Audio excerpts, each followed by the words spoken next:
Hello बच्चों, let's read the question. The question says enumerate the number of neutron, protons and electrons in carbon 14. यानी कि carbon 14 में हमको proton, neutron और electron का number बताना है. तो इस क्वेश्चन के लिए हम इसका की कॉन्सेप्ट लिख लेंगे. एंड इस क्वेश्चन के लिए जो की कॉन्सेप्ट है that is number of proton, electron and neutron in an atom. यानी कि एक एटम में कितने प्रोटॉन, कितने न्यूट्रॉन और कितने इलेक्ट्रॉन होते हैं, वो इस क्वेश्चन का की कॉन्सेप्ट है.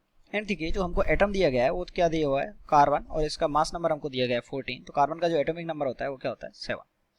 तो अगर हम सबसे पहले अगर इसमें इलेक्ट्रॉन की बात करें, ओके, तो सबसे पहले अगर हम इसमें इलेक्ट्रॉन की बात करें तो इलेक्ट्रॉन कार्बन होता है 6. ओके, कार्बन होता है हमारा 6 एटॉमिक नंबर.